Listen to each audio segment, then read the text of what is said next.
a very painful transition period now. Stuck in a sort of chaos landscape that's dominated by social media, where people don't really have true ownership. The ownership is still going to like Mark Zuckerberg and Elon Musk and the Chinese Communist Party. Hello everyone and welcome to Press Club. Joining me now is a very special guest, Hamish McKenzie. He's co-founder of Substack, which in my estimation is the most exciting startup to come out of the news business of the last decade or so. Hamish, thanks for coming on the show. Thanks for having me.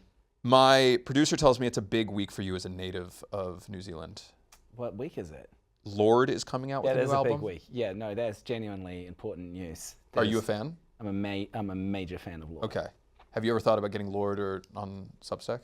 I have thought about that. Really? I've tried. Have you actually? Yeah, I went to Auckland and talked to her about it. No way. Yeah. I'm curious about that because I think people traditionally assume Substack to be a venue for journalists and for news organizations to send out newsletters and whatnot.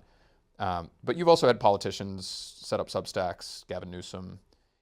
Is there, when you're thinking about your Substack in its ideal version, does it involve celebrities, politicians, people from across all industries contributing, having Substacks where people subscribe to them? Yeah, I think it involves anyone who makes media, anyone who makes culture. They might be artists, might be musicians, might be media people. I think there's a tendency of people like you and I who are sort of like deeply embedded in the media ecosystem to view Substack as the place where media figures and journalists go. And there is a lot of that, and that is kind of like the bread and butter of Substack's where we started. But increasingly, Substack is a broad church. It's home to lots of different types of creators. It's more like an index fund of the internet where you get something of everything. I feel like now that, particularly on the celebrity front, and this can be everyone from musicians to artists, the fact that they have such a direct relationship with their audiences now, and that is really the potent and lucrative relationship that they have, it seems to make sense that they would try to monetize that. And whether it's through writing or through, Cameo, other ways, building that sort of relationship between the artist and their audience seems like the future of a place like Substack. And it could almost be, I see it as the future of a place like OnlyFans. Obviously OnlyFans has a particular reputation these days, but why that can't be used for people who have massive audiences, whether it's a pop star or an artist or what have you. So that's something that you think about. 100%. I think it can work for everything. And actually, you said that the artists and creators and celebrities these days have these direct relationships with their audiences. For the most part, I know what you're saying, but that's not actually quite true. Mm-hmm. They do have a line to their audiences, but mostly it's through social media, Instagram, TikTok, YouTube, whatever it is. And what happens in those cases is that the social media platform actually owns the relationship with the audience. And so if they change something in their algorithm, or like there's a censorship machine that accidentally kicks one of those writers off the platform, one of those creators off the platform, or temporarily suspends them because they accidentally showed the wrong thing in one of their videos or said the wrong trigger word, then those creators are like out of luck, and there's no way for them to reach their audience in a completionist way. And so what Substack does is a genuine direct-to-audience tool and network. And so you can be sure that you actually own your audience relationships in this context, and that is the thing that changes your relationship with all the other places. Yeah. There was a debate a few years ago in the early days of Substack that I recall about whether or not more extreme voices should be platformed. And you talking about how there's kind of an unmolested relationship between the creator on Substack and the audience made me think of this. Yeah. And it was sort of a debate about how much responsibility you have as Substack, as the platform, for moderating these voices. And that seems to have subsided a little bit. I think in a lot of ways those kind of tedious debates have, in some ways thankfully, in some ways disturbingly, have sort of vanished. Like people don't really care anymore. But have you noticed that? Like, is that still a question that you get, and is it still a concern that you have at Substack about how much you should be involved with controlling what happens on the platform? It's still a question I get. I think it's a problem that we're all trying to figure out as a society. Yeah. But I think that the way that it has been framed for the last decade at least is how can we solve the problems in discourse through better and more effective content moderation. And there's been this obsessive view that content moderation is the way to solve those problems. But what we've seen actually is that despite the billions of dollars invested in content moderation, despite the many tens of thousands of people employed around the world to do content moderation well, the problems that they're ostensibly trying to address haven't gone away. And in fact, in many cases, I think they might have gotten worse. Content moderation is supposed to be an approach that mitigates the effects of misinformation. But I don't think we're in a landscape now where misinformation is less of a concern than it was 10 years ago. The Substack point of view is not, we're going to do content moderation, but just more effectively than how Twitter or Facebook does it.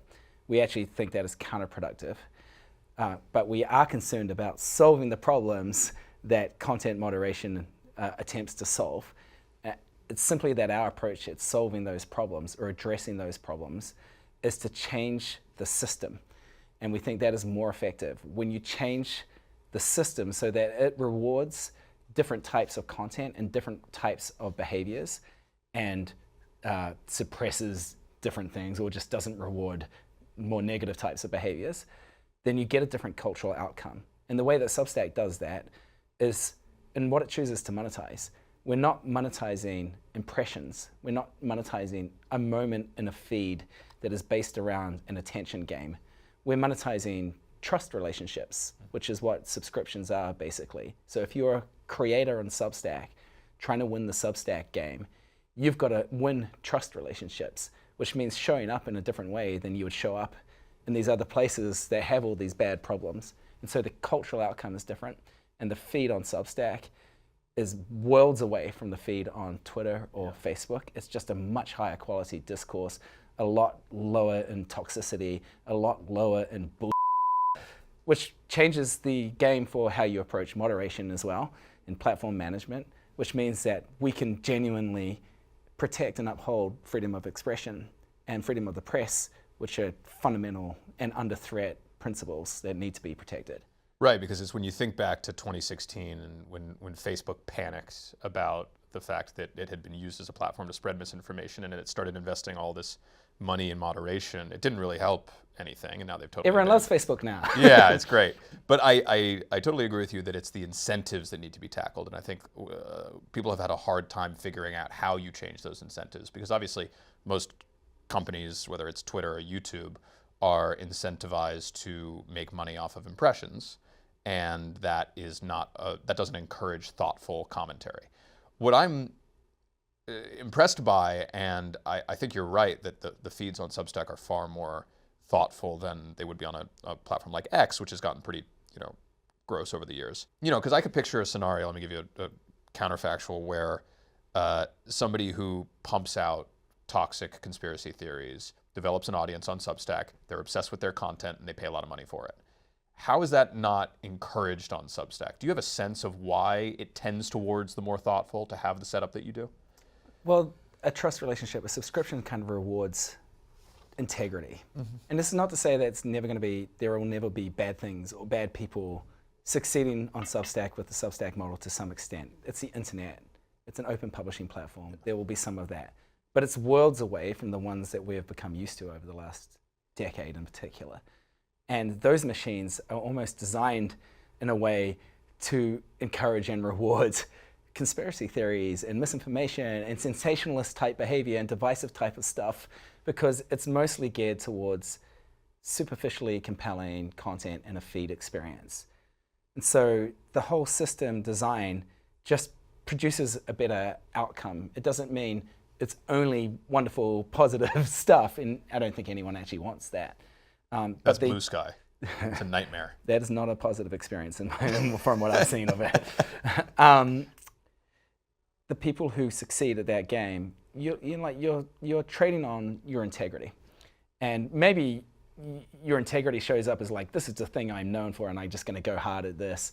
But it's also like you got to keep rewarding the people who show up and are considering giving your money. You've got to value their attention and value their time. Otherwise, you're just not going to get very far. And if you can't play that game, you can't succeed at that game, go to one of the other places where shouting actually gets you ahead of the pack. Now, Substack is one of the few successes in media these days. It's been a tough couple of years for the business. And part of it is that you realize you figured out a new way to monetize journalism. And that's no small feat.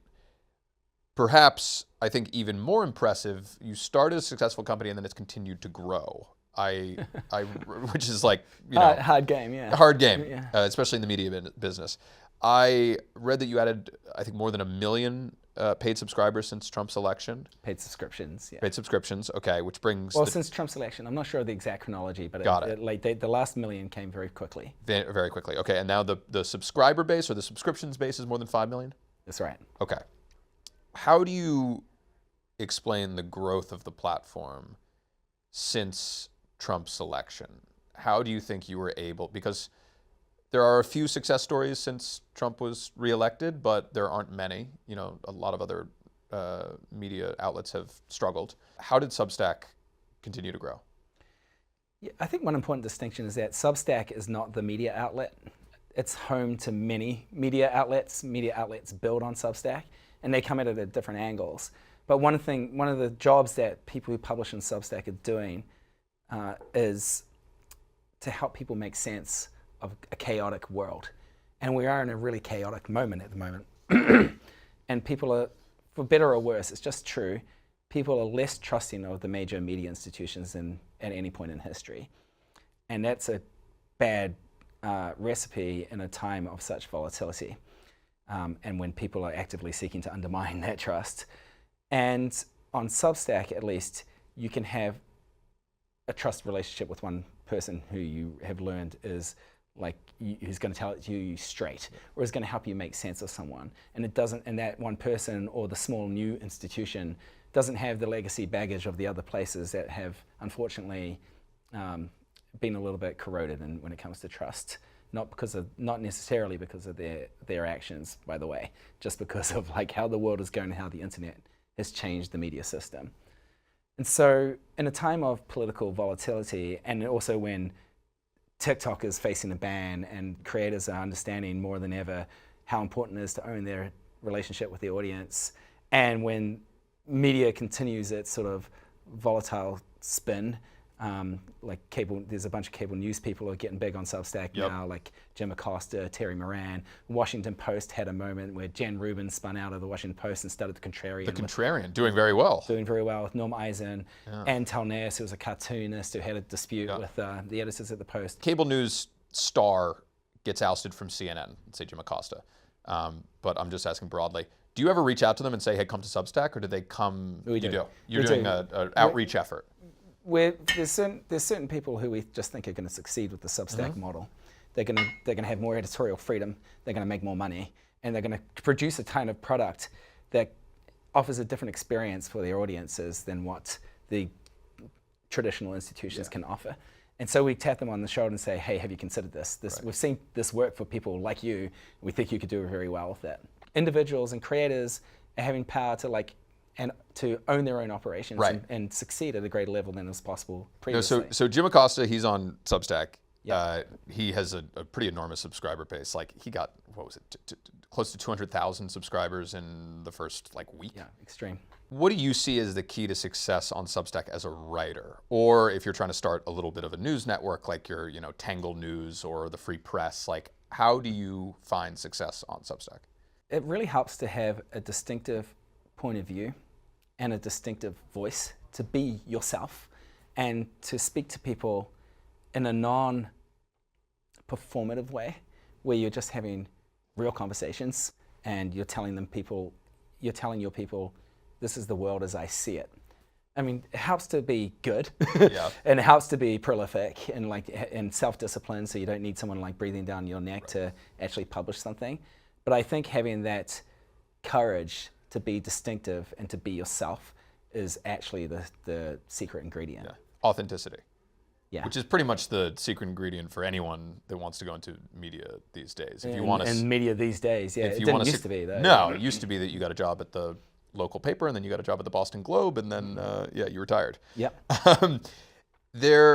I've heard people talk about a downside of it being that it's a bit of a star economy, in the sense that there's the 1% that makes a ton of money, and then there's 99% that doesn't make that much.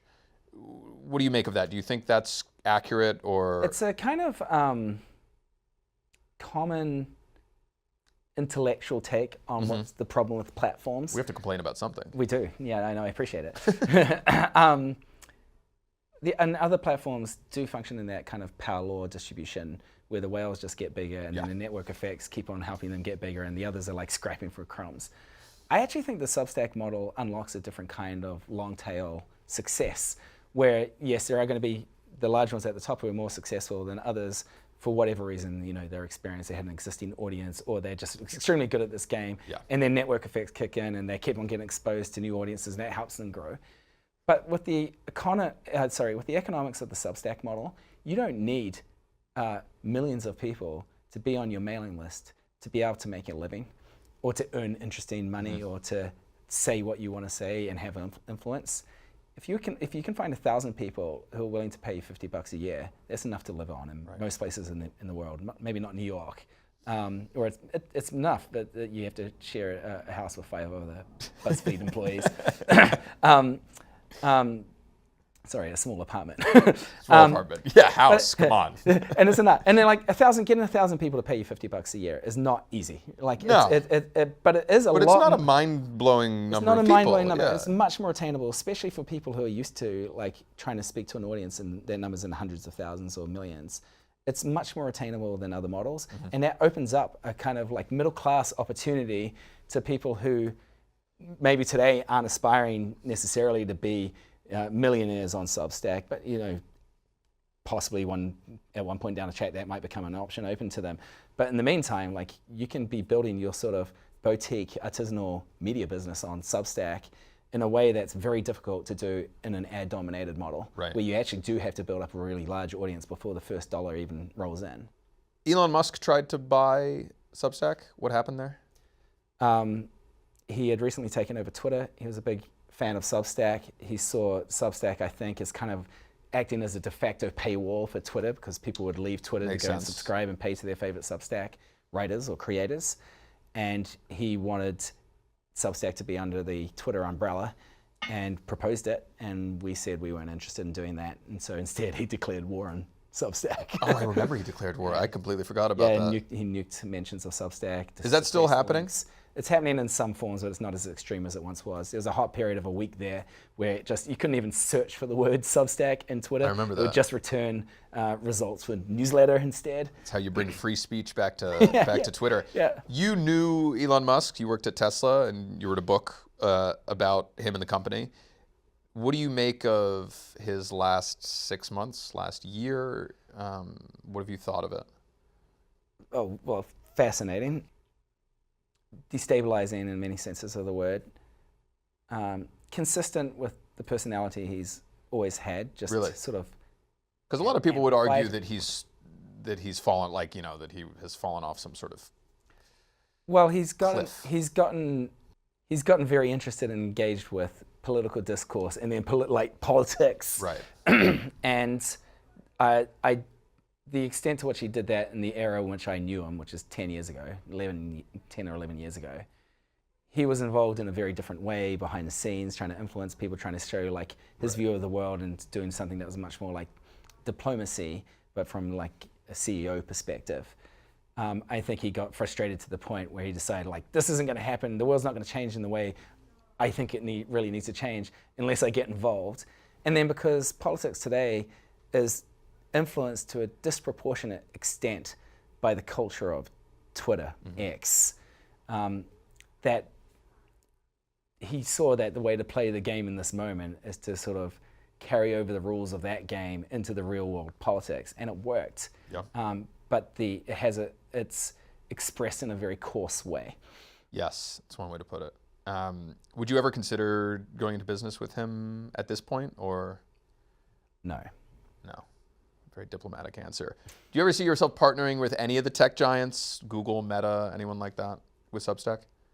I don't think it would make, I mean, maybe to some extent, like if Google can help Substack writers appear higher in the search results so that they get more traffic,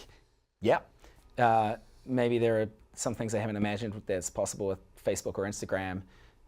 Anything that they could do that genuinely helps uplift creators and writers, that gives them more power and more exposure and influence, would be open to discussing. Yeah. But for the most part, those models are from a different era, and that they represent something that we're trying to move on from with Substack. And so partnerships are not necessarily like a natural thing for us with those companies. That was a very earnest answer, so I'm going to ask you a crass question. Would you do it for an exit? Are you looking to sell Substack at any point? I've only got earnest answers, I'm afraid. Substack, no, being independent is a really core value to Substack. No one can ever say never on anything, but we didn't start the company to like have a business outcome. Okay. We started the company for cultural reasons. We wanted to create a different type of media ecosystem that has a different set of rules from the prevailing system and can result in a different kind of culture. One that gives creators more ownership and power, one that gives consumers better media and better experiences because of the system design. And so there are no other like parties who we can be sure would like preserve that cultural heart of the company. Right. And given that, we want to stay independent. And given that, acquisition doesn't really make sense. Okay, so News Corp can buzz off if they have any interest in News Corp should think of ways to build on Substack. Like There it's new land to build on, but they and that would be the best way for them to exploit the economic opportunity that Substack presents, not by trying to swallow our company, which is something we'd never do. What do you read on Substack? I'm curious. Who are you reading? Who do you like? Let me just say like a sampling of the types of stuff I read, without saying names in particular, because I don't like to play favorites too much. Promote the best ones. Come on. Well, let me think. Okay, there's a woman named Claire who writes a newsletter called Beloved and Famous or something like that. I don't know who she is. I just love her writing the like long analytical essays with like some like a personal tone. There's a woman named Stella Santakidu who's in the UK who's writing about a mix of politics, but that captures how the political system is changing along with the media system and what the cultural effects in the world are. And she's a very interesting writer. She's got a publication called The Human Carbohydrate. But so what I'm reading basically is a lot of great culture writing, literary criticism, politics. I love spending time in the Substack feed. It has totally replaced the need for me to hang out in Twitter or Instagram. I'll go and check on those places every so often, but the place I go to get my culture now is a Substack feed, not only because it leads me to those longer form articles and episodes and shows, but because there are people there showing off their brilliant minds in beautiful ways and showing off their art too. So yeah, I could go on forever. I read some sports stuff, I read some business stuff, but those are the main practices. Do you read any other, let's say, traditional media, or are you really a purist at this point on Substack? Are you reading newspapers or magazines or I'm a subscriber to the New York Times. My wife and I subscribe to New York Magazine. I read them both. I read books. So no, I still really value traditional media. I want it to be healthy and strong. And I want traditional media people to see Substack as opportunity rather than competition, which has been a tendency. You spoke about that in an interview with The Guardian recently, because The Guardian reported earlier this month that Substack was in talks with The Washington Post about sharing pieces from Substack with the paper. Is that still being... The Guardian overstated that. They said, because it's between the Post and the writers, presumably. Does yeah, Substack they were Substack talking about this new that? sort of opinion portal they're trying to start up with. The New York Times reported, and the Guardian guy asked me, "What do you think of that?" And I'm like, "Yeah, we've talked to them a little bit, and there's nothing formal, nothing to see here too much." And he turned that into a story saying that we're big splashy headline. But we have conversations with lots of traditional media companies like that, and again, it's like, I think there has been a tendency to see Substack as a scary thing like social media that might claim attention from them, or a competition for their talent. Some talent are going to prefer to go independent, have more freedom and make more money on Substack, but that's in reality just a small percentage of the people who currently work at newsrooms. And some competition for ad dollars. Maybe if people subscribe to too many Substacks, it makes them less likely to subscribe to the New York Times or whatever, which I also don't. I also think it's overstated. But I think that if the media companies can get clear in their minds, they will see that Substack is something new and growing, and is a network that is aligned with their interests, because it guarantees that they still get to own their relationship with their audience, own all their content, and they can export that from Substack anytime they want. And there's a new model here that's kind of interesting to explore, because new media products are being built every day on Substack that are instantly profitable because of this direct subscriptions model. And that's a game that is not exclusive to just new people coming along to build on Substack. Traditional news institutions can also play that game. They've got the talent in-house. They've got the incentive to do it. I just want to see them starting to try it more. Right. And so from your view, media outlets, particularly traditional media outlets, used to see Substack as a threat to their businesses. And what you want to pitch it as, and what many are starting to see it as, is an asset to complement their newsrooms as just a separate product that people that are really into, let's say what the Washington Post is selling, can also subscribe to the Washington Post Substack, should they decide to do something like that. Well, potentially there's those sorts of things to explore. Like on the one hand, it's a network for discovery and discussion of media, where that is not being run by someone who is hostile to their to the jobs they do, and where the business model is aligned with their business model. We're trying to get people subscriptions.